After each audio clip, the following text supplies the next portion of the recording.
एक सुंदर गांव था। गांव में हरियाली ही हरियाली थी। गांव के लोग बहुत अच्छे थे।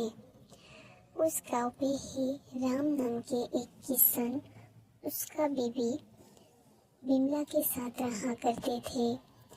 राम अपने खेत में ही काम करके उसका दिन गुजारा करते थे।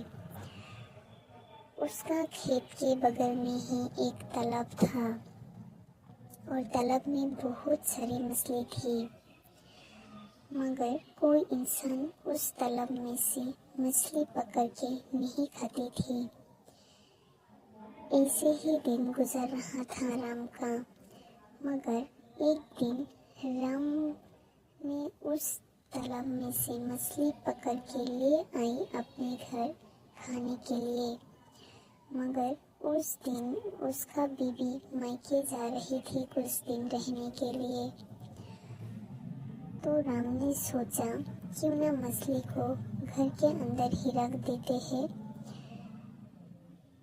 उस दिन के बाद से ही गांव में से कोई ना कोई जानवर गायब होता जा रहा था।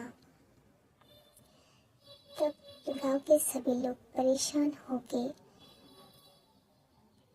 प्रधान के पास जाते हैं और प्रधान को सभी बातें बताते हैं। तब प्रधान ने उन लोगों को बोलता है कि आप लोग थोड़ा ध्यान से रहा करें और बच्चे और जानवर को भी ध्यान से रखें। ये बातें बोल के प्रधान अपने घर चले जाते हैं। ऐसे करके 3 दिन गुजर गया और राम की पत्नी भी घर वापस आ गया। राम की पत्नी घर वापस आने के बाद उस रात को ही बिमला ने उस मछली में से एक जरग में चूड़े बनते हुए देखी और सुबह सुबह राम को सभी बातें बताने लगी। राम ने ये बातें सुन के वो बहुत डर गए और तांत्रिक के घर जाने के लिए निकल पड़े।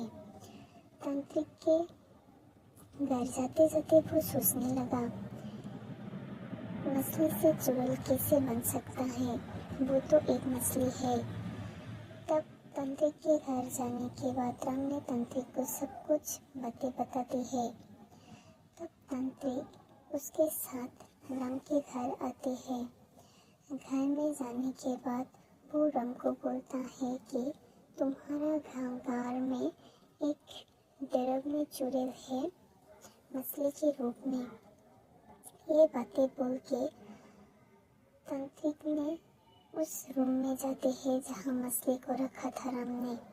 जाने के बाद तांत्रिक ने उस डायनी को मारा और बोला कि यहाँ से निकल जा। तब डायनी ने बोला मैं नहीं जाऊँगी, कारण राम ने ही मुझे ले आया है इस घर पे।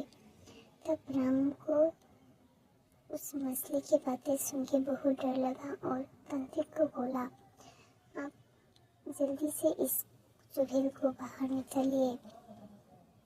तब तांत्रिक ने बोला तो यहाँ से चले जा, तो फिर तुझे मैं मार दूंगी। ये बातें सुन के डायनी बोलता है कि ठीक है मैं चली जाऊंगी, मगर मैं कुछ लेके जाऊंगी। तब तांत्रिक ने बोला तुझे जो लेना है लेके जा। तब डायनी ने 2 मुर्गी साथ लेके चली गई। उस दिन के बाद से ही राम उस तालाब के आसपास नहीं जाता था और अपने गांव में ही अपने बीबी के साथ खुशी खुशी रहने लगा।